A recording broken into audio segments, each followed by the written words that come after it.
9. The Adventure of the Engineer's Thumb. Of all the problems which have been submitted to my friend, Mr. Sherlock Holmes, for solution during the years of our intimacy, there were only two which I was the means of introducing to his notice: that of Mr. Hatherley's thumb, and that of Colonel Warburton's madness. Of these the latter may have afforded a finer field for an acute and original observer, but the other was so strange in its inception and so dramatic in its details that it may be the more worthy of being placed upon record, even if it gave my friend fewer openings for those deductive methods of reasoning by which he achieved such remarkable results. The story has, I believe, been told more than once in the newspapers, but, like all such narratives, its effect is much less striking when set forth in block in a single half-column of print than when the facts slowly evolve before your own eyes, and the mystery clears gradually away as each new discovery furnishes a step which leads on to the complete truth. At the time the circumstances made a deep impression upon me, and the lapse of 2 years has hardly served to weaken the effect. It was in the summer of '89, not long after my marriage, that the events occurred which I am now about to summarize. I had returned to civil practice and had finally abandoned Holmes in his Baker Street rooms, although I continually visited him and occasionally even persuaded him to forego his bohemian habits so far as to come and visit us. My practice had steadily increased, and as I happened to live at no very great distance from Paddington Station, I got a few patients from among the officials.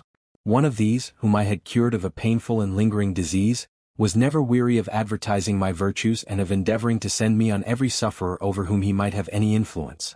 One morning, at a little before 7 o'clock, I was awakened by the maid tapping at the door to announce that 2 men had come from Paddington and were waiting in the consulting room. I dressed hurriedly, for I knew by experience that railway cases were seldom trivial, and hastened downstairs. As I descended, my old ally the guard came out of the room and closed the door tightly behind him.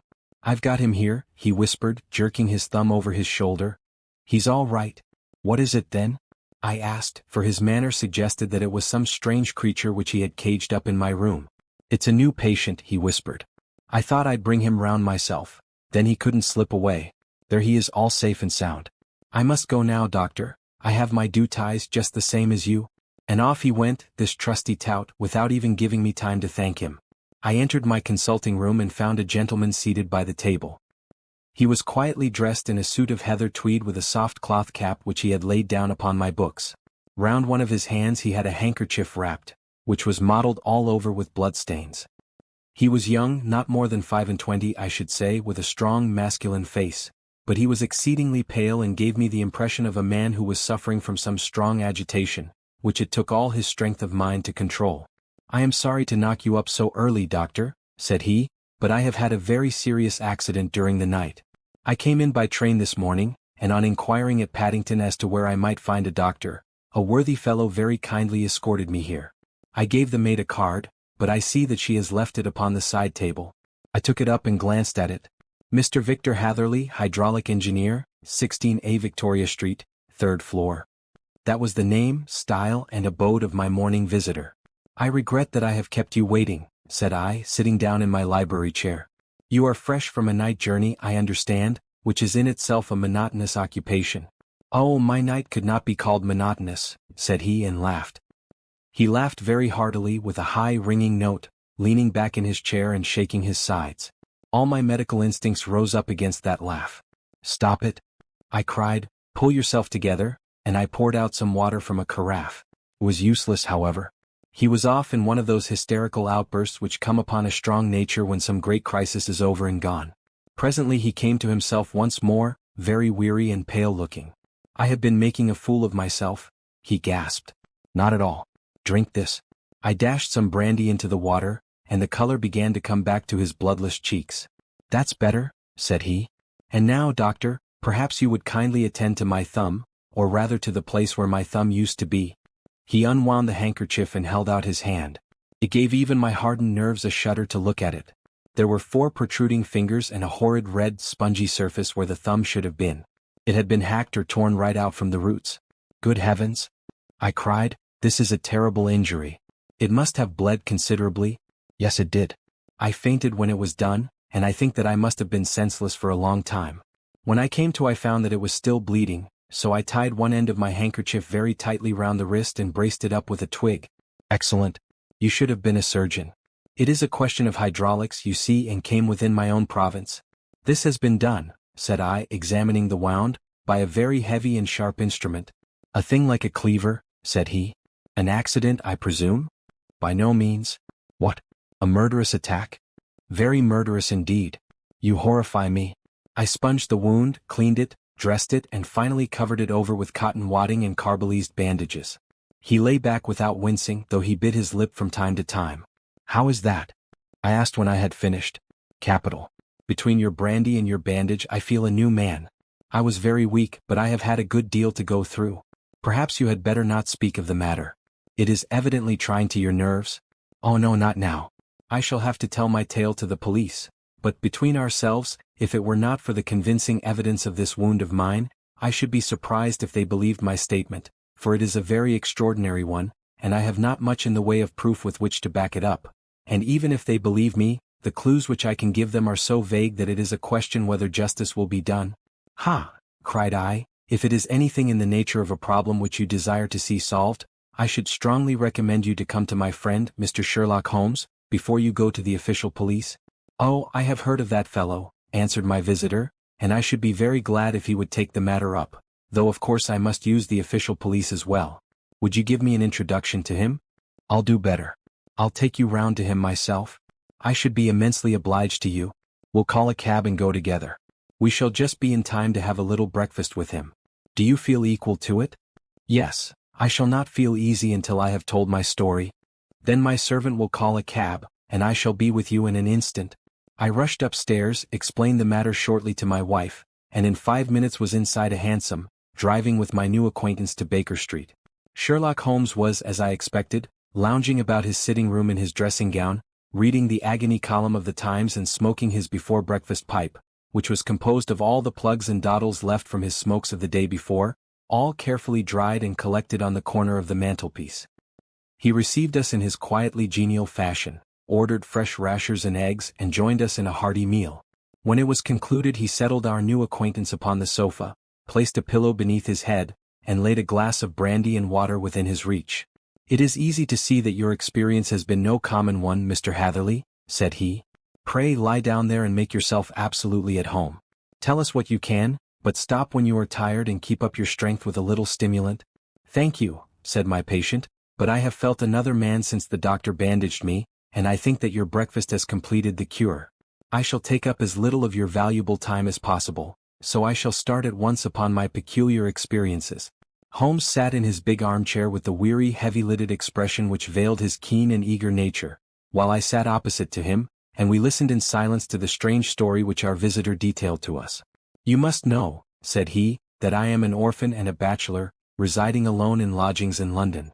By profession I am a hydraulic engineer, and I have had considerable experience of my work during the 7 years that I was apprenticed to Venner and Matheson, the well-known firm of Greenwich. 2 years ago, having served my time, and having also come into a fair sum of money through my poor father's death, I determined to start in business for myself and took professional chambers in Victoria Street. I suppose that everyone finds his first independent start in business a dreary experience. To me it has been exceptionally so. During 2 years I have had 3 consultations and 1 small job, and that is absolutely all that my profession has brought me. My gross takings amount to £27.10. Every day, from 9 in the morning until 4 in the afternoon, I waited in my little den, until at last my heart began to sink, and I came to believe that I should never have any practice at all.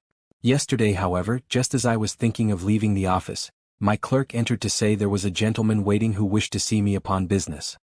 He brought up a card too with the name of Colonel Lysander Stark engraved upon it. Close at his heels came the colonel himself, a man rather over the middle size, but of an exceeding thinness. I do not think that I have ever seen so thin a man. His whole face sharpened away into nose and chin, and the skin of his cheeks was drawn quite tense over his outstanding bones.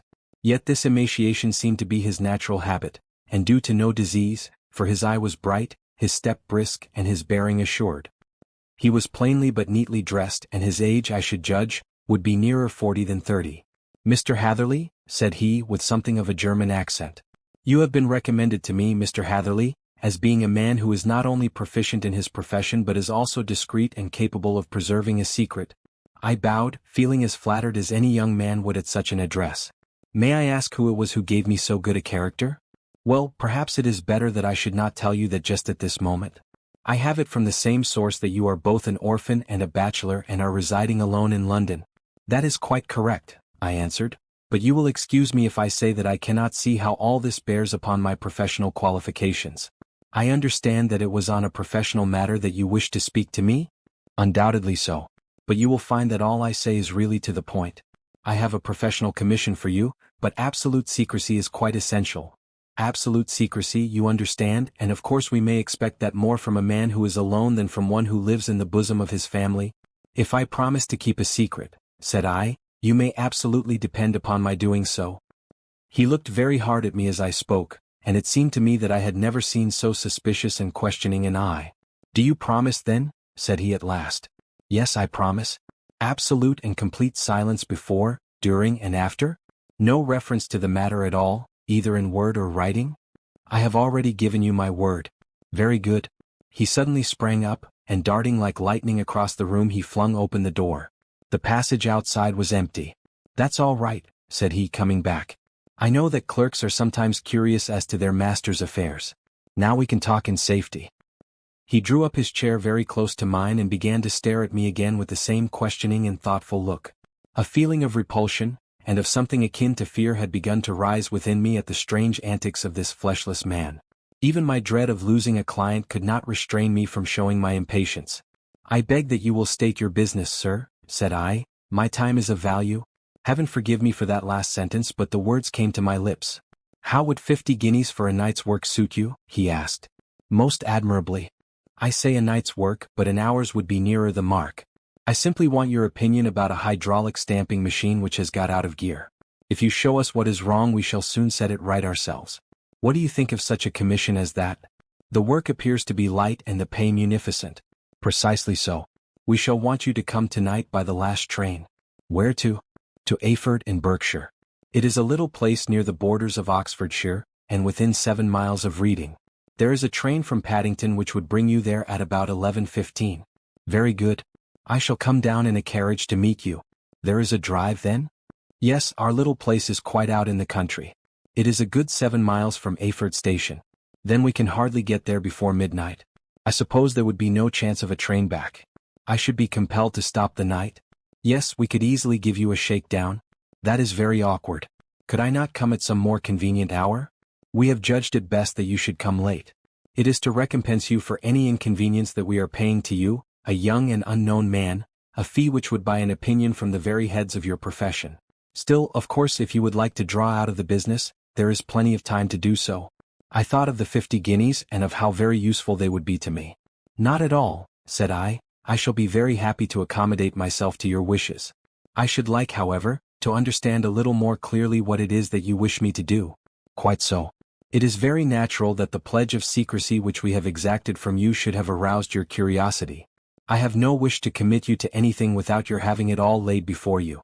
I suppose that we are absolutely safe from eavesdroppers? Entirely. Then the matter stands thus. You are probably aware that Fuller's Earth is a valuable product, and that it is only found in 1 or 2 places in England? I have heard so. Some little time ago I bought a small place, a very small place, within 10 miles of Reading. I was fortunate enough to discover that there was a deposit of Fuller's Earth in one of my fields. On examining it, however, I found that this deposit was a comparatively small one, and that it formed a link between 2 very much larger ones upon the right and left, both of them, however, in the grounds of my neighbors. These good people were absolutely ignorant that their land contained that which was quite as valuable as a gold mine. Naturally, it was to my interest to buy their land before they discovered its true value, but unfortunately I had no capital by which I could do this. I took a few of my friends into the secret, however, and they suggested that we should quietly and secretly work our own little deposit, and that in this way we should earn the money which would enable us to buy the neighboring fields. This we have now been doing for some time, and in order to help us in our operations we erected a hydraulic press. This press, as I have already explained, has got out of order, and we wish your advice upon the subject. We guard our secret very jealously, however, and if it once became known that we had hydraulic engineers coming to our little house, it would soon rouse inquiry, and then if the facts came out, it would be goodbye to any chance of getting these fields and carrying out our plans. That is why I have made you promise me that you will not tell a human being that you are going to Ayford tonight. I hope that I make it all plain? I quite follow you, said I, The only point which I could not quite understand was what use you could make of a hydraulic press in excavating fuller's earth, which, as I understand, is dug out like gravel from a pit. Ah, said he carelessly, we have our own process. We compress the earth into bricks so as to remove them without revealing what they are. But that is a mere detail. I have taken you fully into my confidence now, Mr. Hatherley, and I have shown you how I trust you. He rose as he spoke. I shall expect you then at Ayford at 11:15. I shall certainly be there. And not a word to a soul. He looked at me with a last long questioning gaze, and then pressing my hand in a cold, dank grasp, he hurried from the room. Well, when I came to think it all over in cool blood, I was very much astonished, as you may both think, at this sudden commission which had been entrusted to me. On the one hand, of course, I was glad, for the fee was at least tenfold what I should have asked had I set a price upon my own services, and it was possible that this order might lead to other ones. On the other hand, the face and manner of my patron had made an unpleasant impression upon me, and I could not think that his explanation of the fuller's earth was sufficient to explain the necessity for my coming at midnight, and his extreme anxiety lest I should tell anyone of my errand. However, I threw all fears to the winds, ate a hearty supper, drove to Paddington and started off, having obeyed to the letter the injunction as to holding my tongue. At Reading I had to change not only my carriage but my station. However, I was in time for the last train to Ayford, and I reached the little dim-lit station after 11 o'clock. I was the only passenger who got out there, and there was no one upon the platform save a single sleepy porter with a lantern. As I passed out through the wicket gate, however, I found my acquaintance of the morning waiting in the shadow upon the other side. Without a word he grasped my arm and hurried me into a carriage, the door of which was standing open. He drew up the windows on either side, tapped on the woodwork, and away we went as fast as the horse could go. One horse? Interjected Holmes. Yes, only one. Did you observe the color? Yes, I saw it by the side lights when I was stepping into the carriage. It was a chestnut. Tired-looking or fresh? Oh, fresh and glossy. Thank you. I'm sorry to have interrupted you. Pray continue your most interesting statement. Away we went then, and we drove for at least an hour. Colonel Lysander Stark had said that it was only 7 miles, but I should think, from the rate that we seemed to go, and from the time that we took, that it must have been nearer 12. He sat at my side in silence all the time, and I was aware, more than once when I glanced in his direction, that he was looking at me with great intensity. The country roads seemed to be not very good in that part of the world, for we lurched and jolted terribly. I tried to look out of the windows to see something of where we were, but they were made of frosted glass, and I could make out nothing save the occasional bright blur of a passing light.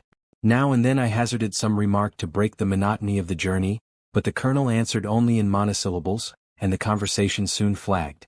At last, however, the bumping of the road was exchanged for the crisp smoothness of a gravel drive, and the carriage came to a stand. Colonel Lysander Stark sprang out, and as I followed after him, pulled me swiftly into a porch which gaped in front of us. We stepped, as it were, right out of the carriage and into the hall, so that I failed to catch the most fleeting glance of the front of the house. The instant that I had crossed the threshold, the door slammed heavily behind us, and I heard faintly the rattle of the wheels as the carriage drove away. It was pitch dark inside the house, and the colonel fumbled about looking for matches and muttering under his breath. Suddenly a door opened at the other end of the passage, and a long golden bar of light shot out in our direction. It grew broader, and a woman appeared with a lamp in her hand, which she held above her head, pushing her face forward and peering at us. I could see that she was pretty, and from the gloss with which the light shone upon her dark dress I knew that it was a rich material.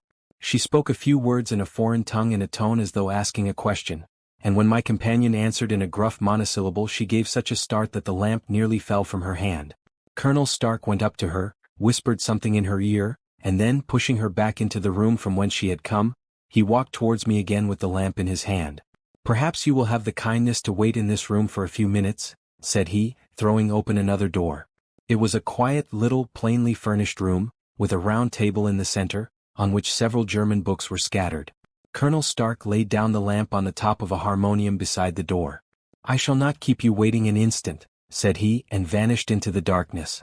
I glanced at the books upon the table, and in spite of my ignorance of German I could see that 2 of them were treatises on science, the others being volumes of poetry. Then I walked across to the window, hoping that I might catch some glimpse of the countryside, but an oak shutter, heavily barred, was folded across it. It was a wonderfully silent house. There was an old clock ticking loudly somewhere in the passage, but otherwise everything was deadly still. A vague feeling of uneasiness began to steal over me. Who were these German people, and what were they doing living in this strange, out-of-the-way place? And where was the place? I was 10 miles or so from Erfurt, that was all I knew, but whether north, south, east, or west I had no idea.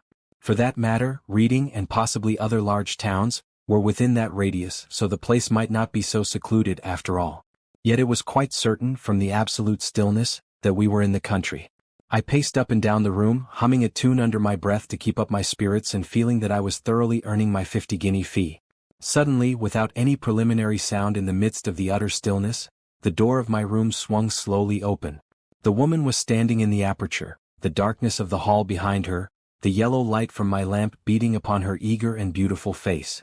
I could see at a glance that she was sick with fear, and the sight sent a chill to my own heart. She held up one shaking finger to warn me to be silent, and she shot a few whispered words of broken English at me, her eyes glancing back, like those of a frightened horse, into the gloom behind her. "I would go," said she, trying hard as it seemed to me to speak calmly. "I would go. I should not stay here. There is no good for you to do." "But, madam," said I have not yet done what I came for. I cannot possibly leave until I have seen the machine." "It is not worth your while to wait," she went on. "You can pass through the door, no one hinders." And then, seeing that I smiled and shook my head, she suddenly threw aside her constraint and made a step forward, with her hands wrung together. "For the love of heaven," she whispered, "get away from here before it is too late." But I am somewhat headstrong by nature, and the more ready to engage in an affair when there is some obstacle in the way. I thought of my 50-guinea fee, of my wearisome journey, and of the unpleasant night which seemed to be before me. Was it all to go for nothing? Why should I slink away without having carried out my commission, and without the payment which was my due? This woman might, for all I knew, be a monomaniac. With a stout bearing, therefore, though her manner had shaken me more than I cared to confess, I still shook my head and declared my intention of remaining where I was. She was about to renew her entreaties when a door slammed overhead, and the sound of several footsteps was heard upon the stairs. She listened for an instant, threw up her hands with a despairing gesture, and vanished as suddenly and as noiselessly as she had come. The newcomers were Colonel Lysander Stark and a short thick man with a chinchilla beard growing out of the creases of his double chin, who was introduced to me as Mr. Ferguson. "This is my secretary and manager," said the colonel. "By the way, I was under the impression that I left this door shut just now. I fear that you have felt the draft."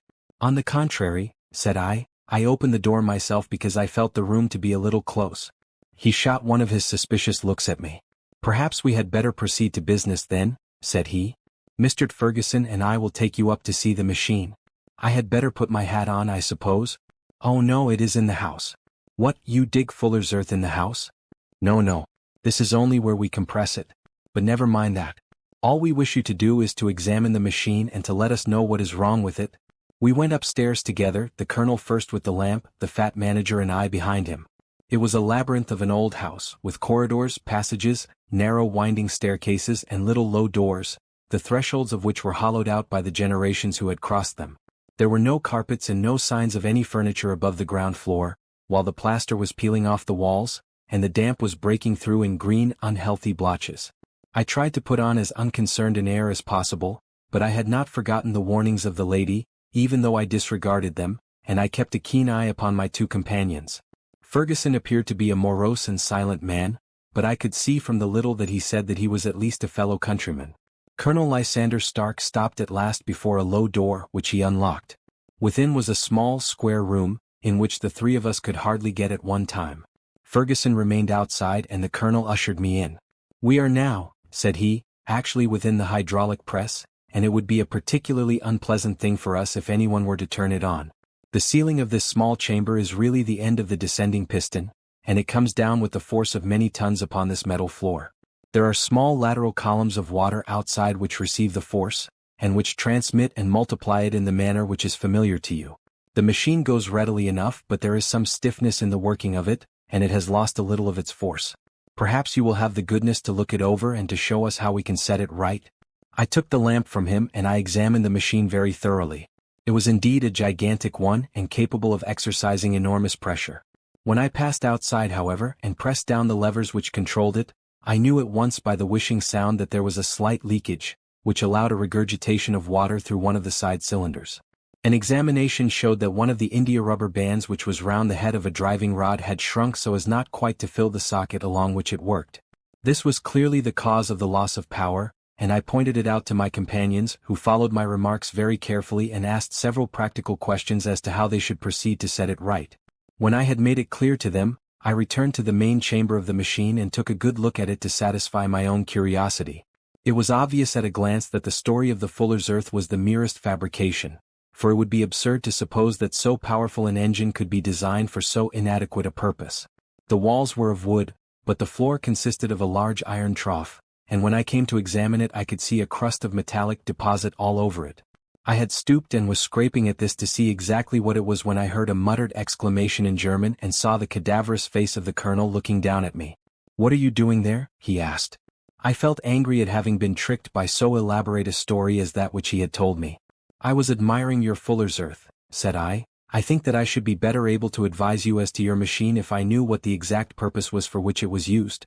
The instant that I uttered the words I regretted the rashness of my speech.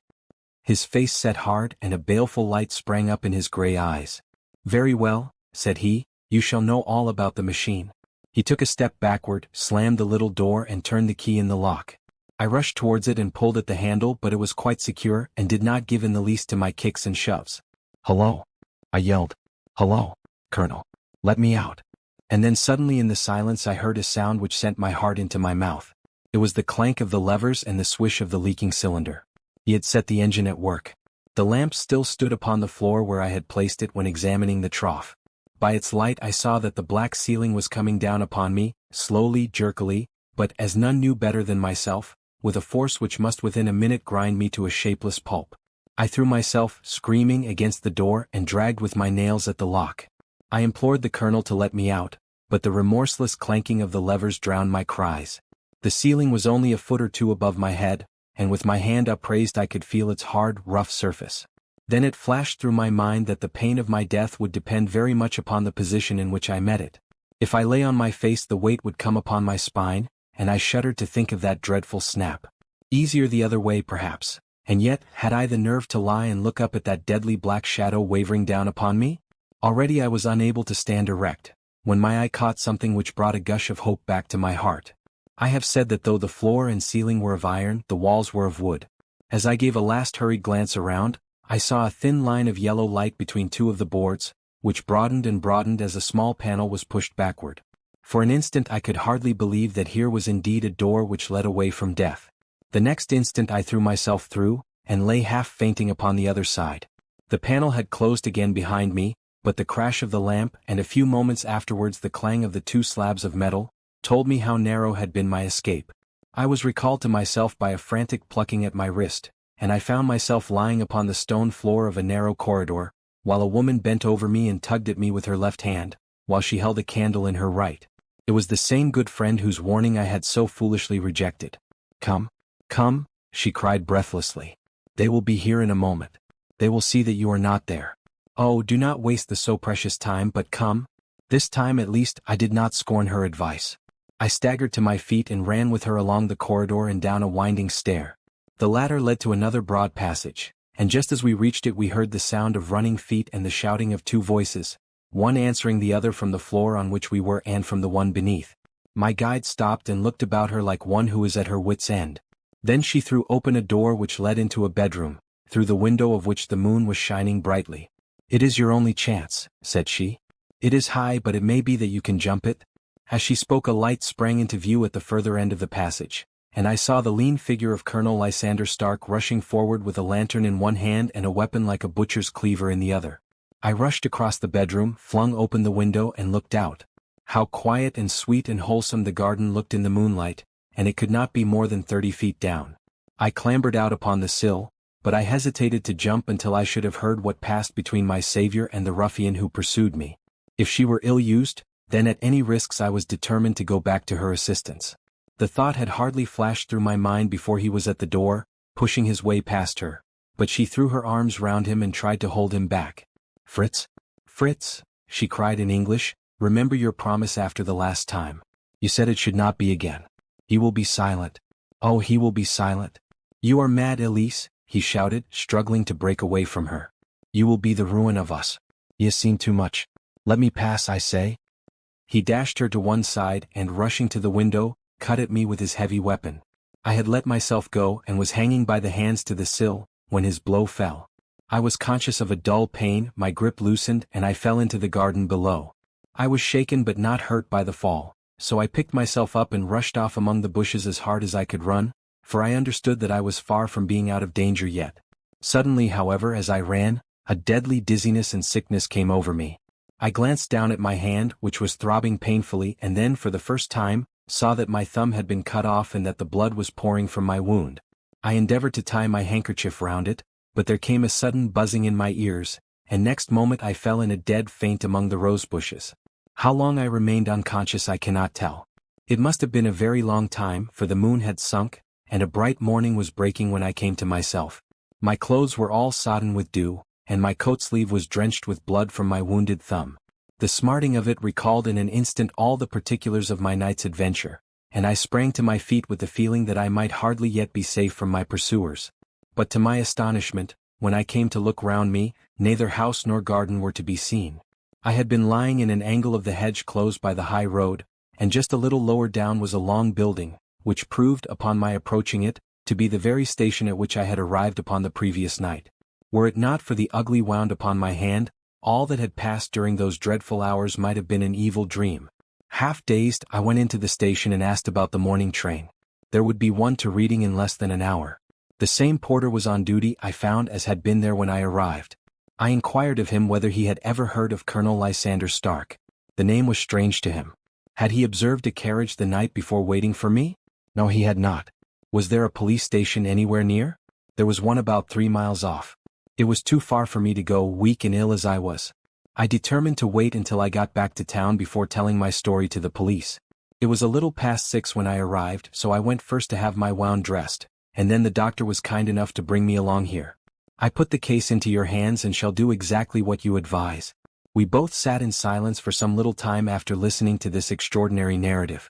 Then Sherlock Holmes pulled down from the shelf one of the ponderous commonplace books in which he placed his cuttings. "Here is an advertisement which will interest you," said he. "It appeared in all the papers about a year ago. Listen to this. Lost on the 9th Inst. Mr. Jeremiah Hailing, age 26, a hydraulic engineer. Left his lodgings at 10 o'clock at night, and has not been heard of since. Was dressed in, etc., etc. That represents the last time that the colonel needed to have his machine overhauled, I fancy." "Good heavens!" cried my patient. "Then that explains what the girl said." "Undoubtedly. It is quite clear that the colonel was a cool and desperate man, who was absolutely determined that nothing should stand in the way of his little game, like those out-and-out pirates who will leave no survivor from a captured ship. Well, every moment now is precious, so if you feel equal to it we shall go down to Scotland Yard at once as a preliminary to starting for Ayford." Some 3 hours or so afterwards we were all in the train together, bound from Reading to the little Berkshire village. There were Sherlock Holmes, the hydraulic engineer, Inspector Bradstreet of Scotland Yard, a plainclothes man, and myself. Bradstreet had spread an ordnance map of the county out upon the seat and was busy with his compasses drawing a circle with Ayford for its center. "There you are," said he. "That circle is drawn at a radius of 10 miles from the village. The place we want must be somewhere near that line. You said 10 miles, I think, sir. It was an hour's good drive. And you think that they brought you back all that way when you were unconscious? They must have done so. I have a confused memory, too, of having been lifted and conveyed somewhere. What I cannot understand," said I, "is why they should have spared you when they found you lying fainting in the garden. Perhaps the villain was softened by the woman's entreaties? I hardly think that likely. I never saw a more inexorable face in my life." "Oh, we shall soon clear up all that," said Bradstreet. "Well, I have drawn my circle, and I only wish I knew at what point upon it the folk that we are in search of are to be found." "I think I could lay my finger on it," said Holmes quietly. "Really now," cried the inspector, "you have formed your opinion. Come now, we shall see who agrees with you." "I say it is south, for the country is more deserted there." "And I say east," said my patient. "I am for west," remarked the plainclothes man. "There are several quiet little villages up there." "And I am for north," said I, "because there are no hills there, and our friend says that he did not notice the carriage go up any." "Come," cried the inspector, laughing, "it's a very pretty diversity of opinion. We have boxed the compass among us. Who do you give your casting vote to? You are all wrong. But we can't all be. Oh yes you can.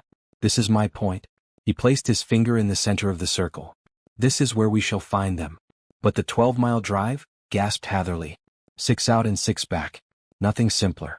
You say yourself that the horse was fresh and glossy when you got in. How could it be that if it had gone 12 miles over heavy roads? Indeed, it is a likely ruse enough, observed Bradstreet thoughtfully. Of course there can be no doubt as to the nature of this gang. None at all, said Holmes.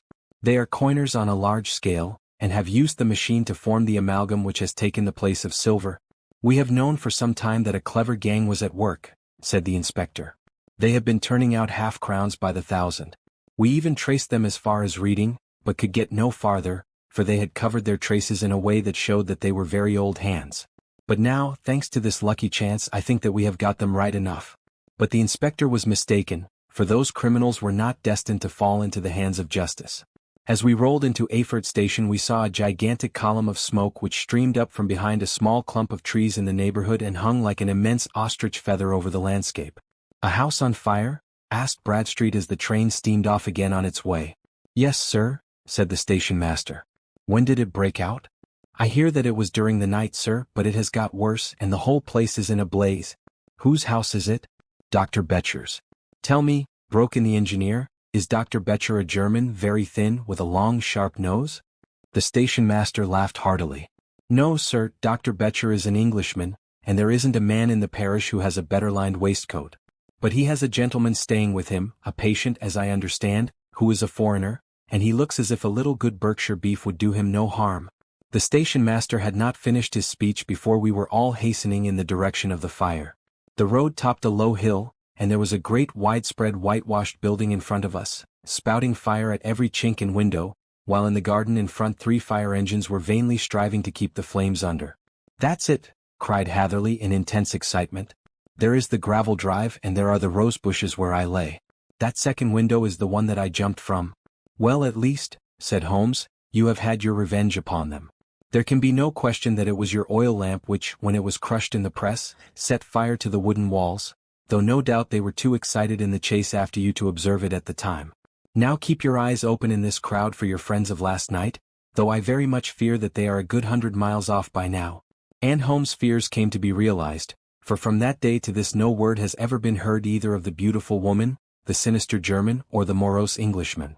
Early that morning a peasant had met a cart containing several people and some very bulky boxes driving rapidly in the direction of Reading, but there all traces of the fugitives disappeared, and even Holmes' ingenuity failed ever to discover the least clue as to their whereabouts. The firemen had been much perturbed at the strange arrangements which they had found within, and still more so by discovering a newly severed human thumb upon a windowsill of the second floor. About sunset, however, their efforts were at last successful, and they subdued the flames, but not before the roof had fallen in, and the whole place been reduced to such absolute ruin that, save some twisted cylinders and iron piping, not a trace remained of the machinery which had cost our unfortunate acquaintance so dearly. Large masses of nickel and of tin were discovered stored in an outhouse, but no coins were to be found, which may have explained the presence of those bulky boxes which have been already referred to. How our hydraulic engineer had been conveyed from the garden to the spot where he recovered his senses might have remained forever a mystery were it not for the soft mold, which told us a very plain tale. He had evidently been carried down by 2 persons, one of whom had remarkably small feet and the other unusually large ones. On the whole, it was most probable that the silent Englishman, being less bold or less murderous than his companion, had assisted the woman to bear the unconscious man out of the way of danger. Well, said our engineer ruefully as we took our seats to return once more to London, it has been a pretty business for me. I have lost my thumb and I have lost a 50-guinea fee, and what have I gained? Experience, said Holmes laughing. Indirectly it may be of value, you know. You have only to put it into words to gain the reputation of being excellent company for the remainder of your existence.